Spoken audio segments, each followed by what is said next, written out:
Chris here. I hope you guys are having an awesome evening, day, afternoon, whatever it may be while you're watching this. I haven't shot a video there in a couple of weeks. I've been kind of busy with this behind me. My intention was to bang it out real quick, get it set up, and share it with you. But it's my fish tank stand. I built the cabinet and the sump down below, but I'll show you in a little bit. I can't go over everything today. I'm probably going to split this over a couple of videos and explain a lot of the stuff that issues I've had with it, what I've done, and what it needs to be done and needs to be changed. There are some issues. As per my title says, I did get the, I guess the idea from King of DIY. I'll link his channel up below. He's another fellow Canadian. He's from, I believe it's New Brunswick. I believe it's New Brunswick or Nova Scotia. One of the two anyway. I'll have to double check on that. Anyway, I'll just run through it real quick with you and roughly what my ideas are for it, where I'm going to go with it, possibly the kind of fish I'm thinking about putting in it, if any. Not sure yet. Anyway, basically the design I went off with was to, basically the bottom part would be the same dimensions as the top. I'm not sure if you can make it with a camera, but the bottom is actually a little bit bigger. And the reason for that is the sump down below. It's a 65-gallon tank, and the actual dimensions width-wise and height is identical to the 90-gallon tank above. So I had to, in order to fit it in the footprint, I had to make the base a little larger, and I reinforced the back and underneath accordingly to adjust for the different dimensions. So if you go onto the King of DIY's channel, and you check out what he's done, it's a little different. I had to make some modifications and changes on the fly while I was doing it. I've basically done most of this or all this on little to very no budget at all. There was a little bit of money spent on plumbing fixtures and a little bit of lumber that I had to initially buy. However, all the trim work on this cabinet was done with reclaimed wood from old wooden hardwood skids, I guess you can call them. They're bunks or something. They go in between coils of steel when they deliver them. Anyway, yeah, the face of this is all hardwood, the trim. There's a little bit of pine I had to use just because I ran out of hardwood at the time, so I had to strip down some 2x4s, run it through the surface planer, and all that jazz. So yeah, I did some routering, I did some chamfers on all the edges, just to give it a little more look detail. A few minor issues happened. Up in here there's a big gouge out with the router. What happened is the burying roller was coming along the router, the wood had rotted apart down below, and the router drifted and gouged it. But you know what? I'm okay with it because it adds a little character to the stand. Honestly, I wish I would have distressed it a little more to give it a little more of an oldish look, but hey, it is what it is.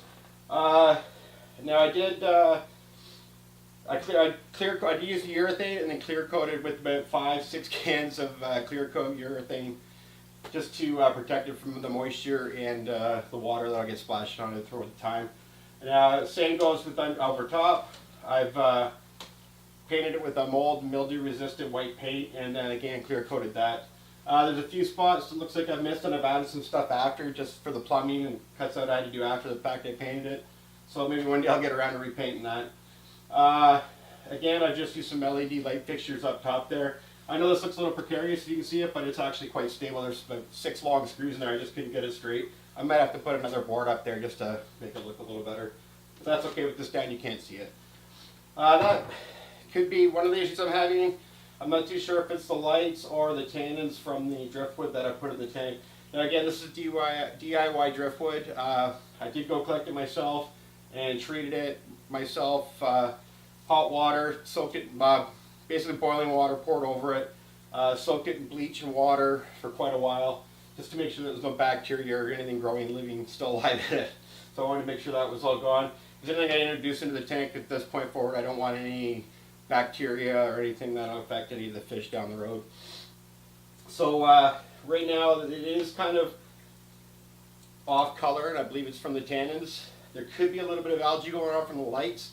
I have been turning them off during the day. Just today actually I just started doing that. I turned it back on here for the video. The other issue I'm having, and it could be relating to the algae bloom, is the pump that I'm using. It's actually a way overrated pump for this.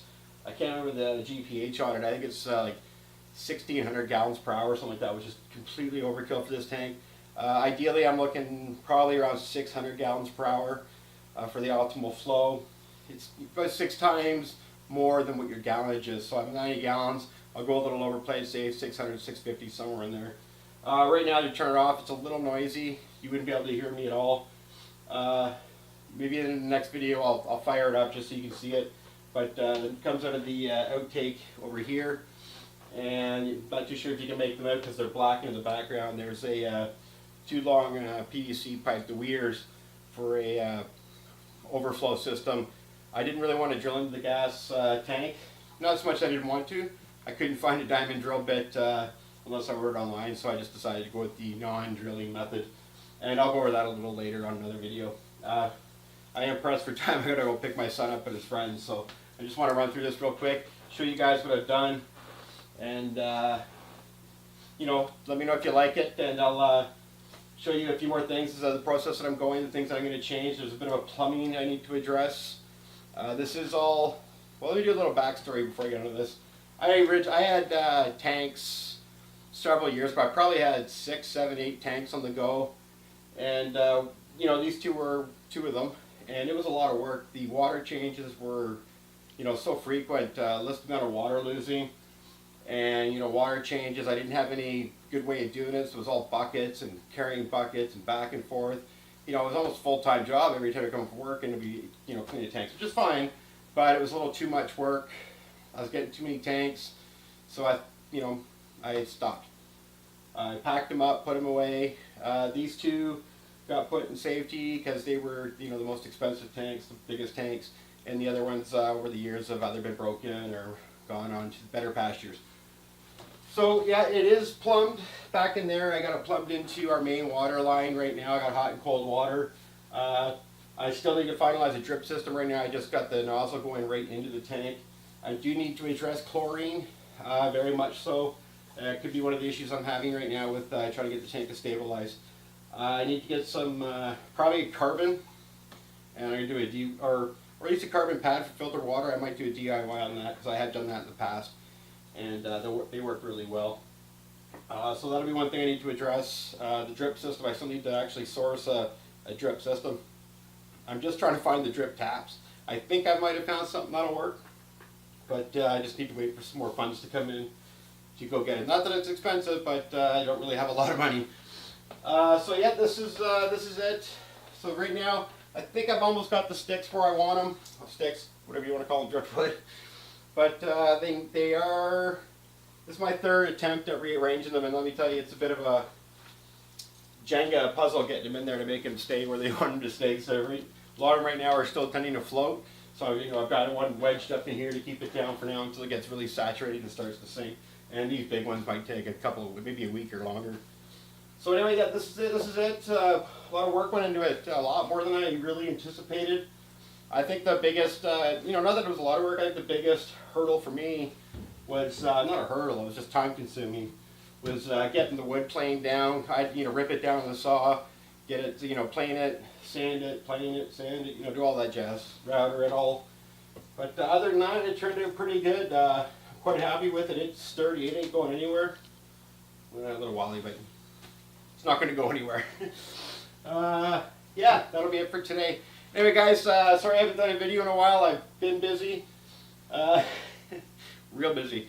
Anyway, I will get on the next video and I'll explain more about the substrate I've used, the filter media that I've used, and the more stuff I do want to get as time progresses.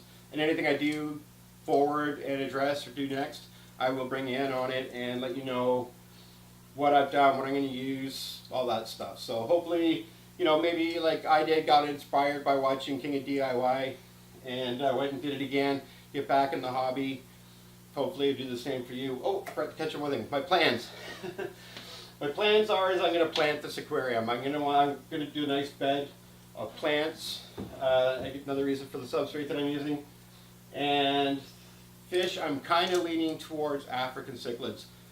A lot of them are very hard water species, so I think I'm going to go for that because I do have really hard water here. So that might be the best option for you. So I'm about to go with the African cichlids. They're real bright, colorful fish, and I think they'll look nice in here. There are some issues regarding cichlids. They're not these, but they're not hard to keep, but there are some challenges you need to overcome and address when you're starting your tank of African cichlids.